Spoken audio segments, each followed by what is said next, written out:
Alors aujourd'hui, je veux partager avec vous sur l'incrédulité. L'incrédulité, une chose vraiment pire. Je dis souvent aux gens, l'incrédulité est mauvaise. L'incrédulité est vraiment aussi pire que l'homme ne peut l'imaginer. Et aujourd'hui, beaucoup l'ignorent encore. Alors quand ils parlent des péchés et essayent de remettre les uns et les autres dans le droit chemin, ils n'ont jamais mentionné l'incrédulité. Or, comme je l'ai souvent dit à quelqu'un, l'incrédulité est même plus pire qu'un homme qui couche avec 10 femmes. Oui, si on doit le dire, mais pas parce que nous voulons l'encourager, mais juste pour montrer l'intensité du fait d'être incrédule, l'impersuasion. Nous avons vu dans la Bible, la plupart du temps que Dieu a châtié ses enfants, c'était à cause de l'incrédulité. Alors, quand on est incrédule, cela n'honore pas Dieu, cela ne plaît pas à Dieu. Il y a bien sûr beaucoup de cas d'incrédulité. Il y a un cas d'incrédulité où l'homme ne croit justement pas, refuse de croire, l'impersuasion. On essaye, mais il refuse carrément de croire. Il y a un autre cas d'incrédulité qui, ici, ceux-ci ont déjà cru en Jésus, mais à un moment donné de leur vie, ils se sont tournés contre Dieu. Ils ont abandonné Dieu. Et ici, c'est encore pire. Parce que quand nous regardons le voyage des enfants d'Israël au désert, vous avez vu qu'ils ont été enlevés de l'Égypte par la main forte de Dieu au travers de Moïse.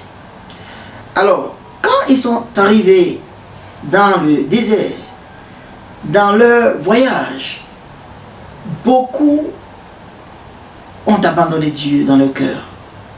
Beaucoup qui avaient cru avec beaucoup d'enthousiasme au départ, ils ont refusé de continuer dans la même lancée.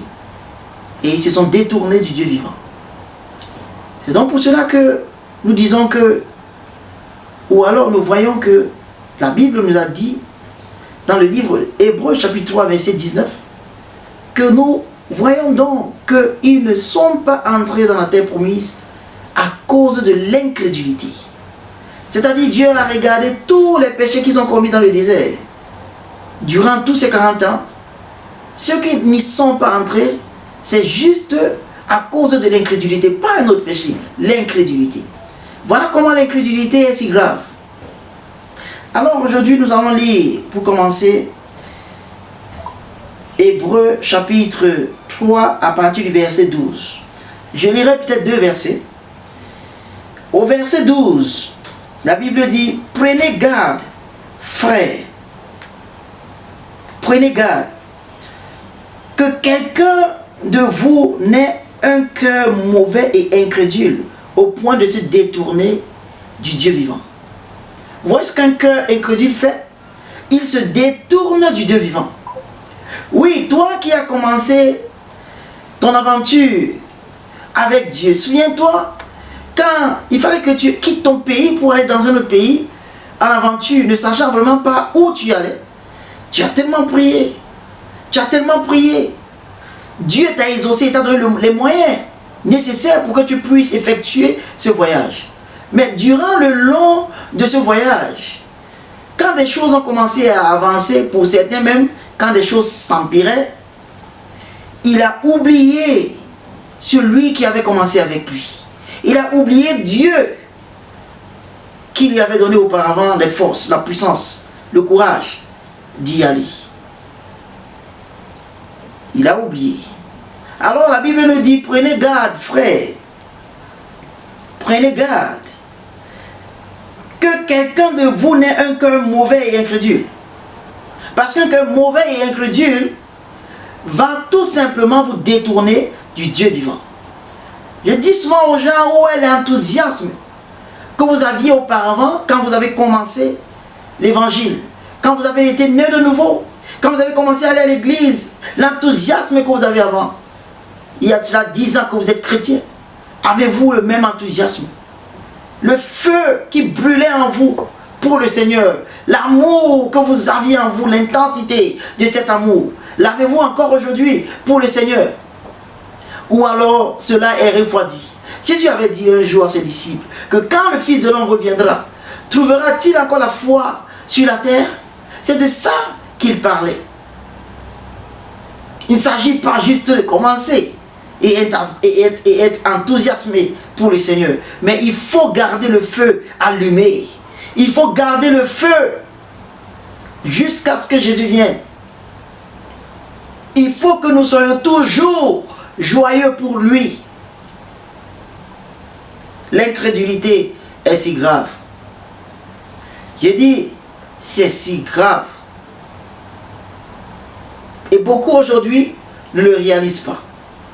Quand vous lisez le même chapitre au verset 17, il vous parle des cadavres des enfants de Dieu qui sont tombés au désert à cause de l'incrédulité. Parce qu'en réalité, l'incrédulité, ça vous enlève le droit que vous avez en Christ. Je vais vous lire le verset 14 rapidement. Vous allez voir un peu le verset 14 ici dit: car nous sommes devenus participants de Christ. Nous sommes, en anglais c'est partakers, sharers. Nous sommes devenus un, joints à Christ. Tout ce que Christ a, nous l'avons. Nous sommes devenus participants de Christ. Pourvu que, écoutez bien, nous retenions fermement jusqu'à la fin l'assurance que nous avions au commencement. Nous sommes participants de Christ. C'est-à-dire, la protection de Christ, nous l'avons. La fidélité de Christ, nous l'avons. La spiritualité de Christ, nous l'avons. Le don de guérison, la vie même de Christ, nous l'avons. Mais pourquoi donc, dans le voyage de la vie, beaucoup de ceux qui appartiennent à Dieu tombent, leurs cadavres restent dans le désert?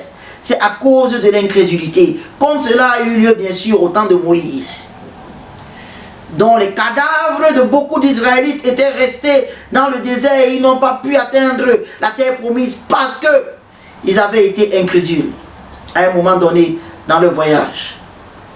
Je vous dis, être incrédule n'honore pas Dieu. C'est tellement grave. Donc la Bible nous dit, je vais le relire au verset 14. Nous sommes devenus participants de Christ, pourvu que nous retenions fermement, jusqu'à la fin, l'assurance, l'enthousiasme que nous avions au commencement. L'enthousiasme que tu as eu au commencement, est-ce que tu l'as encore aujourd'hui? Et je l'ai dit tout à l'heure, personne n'a été loin pour garder ton feu allumé. C'est toi qui dois garder ton feu allumé. Souviens-toi des 10 vierges. Elles étaient toutes vierges. Alléluia. Mais 5 parmi elles étaient folles parce qu'elles n'ont pas gardé leur lampe allumée. Il faut la sagesse. Chaque fois dans votre vie, utilisez la sagesse. Pour que votre lampe soit allumée, cela dépendra de vous. Il faut que vous la gardez allumée. Donc, prenez avec vous l'huile de réserve. Parce que nous sommes participants de Christ. Tout ce qui appartient à Christ nous appartient.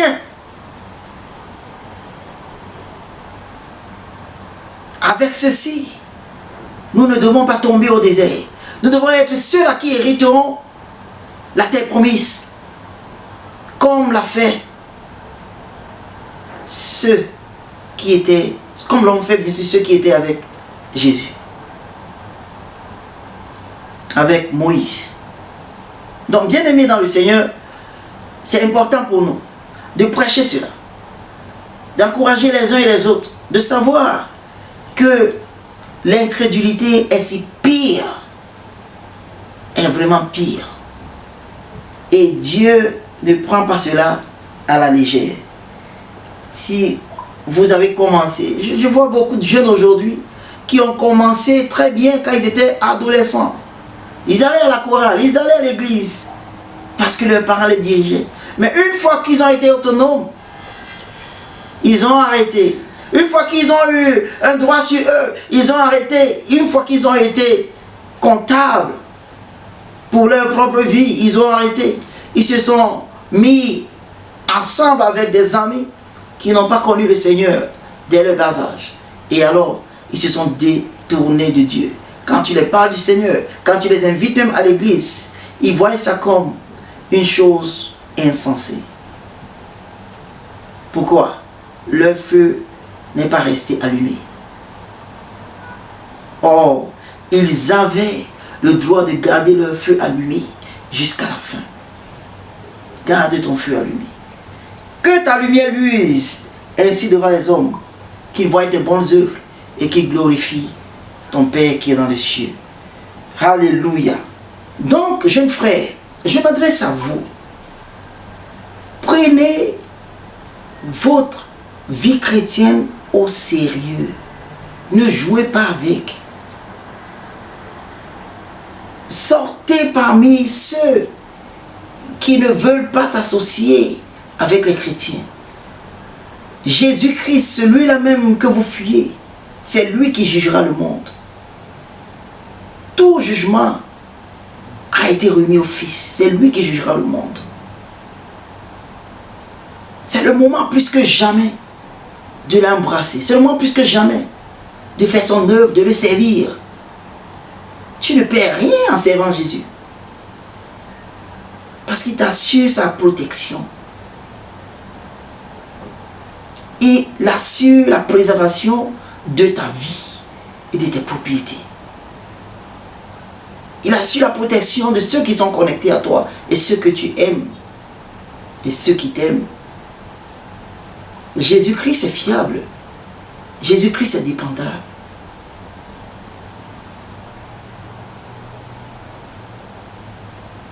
Tu peux faire confiance en Jésus. Donc c'est un appel que je lance. Quand tu entends sa voix, n'endurcis plus ton cœur. Parce qu'il ne te promet pas demain, mais il te donne aujourd'hui. Quand tu entends sa voix, n'endurcis plus ton cœur. Reçois-le aujourd'hui.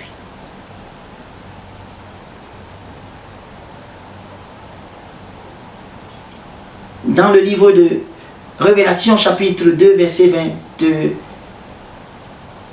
Ah non, à partir du verset 4 au verset 5. Il a dit que je connais tes œuvres. Oui, tu as fait de bonnes choses, mais j'ai une certaine plainte contre toi. Et la plainte est que tu as abandonné ton premier amour. Tu as abandonné tes premières œuvres. Toi qui avais toujours aimé Jésus, tu l'as abandonné. Et il te dit de faire un stop et de te retourner. Repends-toi, retourne-toi à tes premières œuvres, à ton premier amour qui est Jésus-Christ, et commence à pratiquer son œuvre.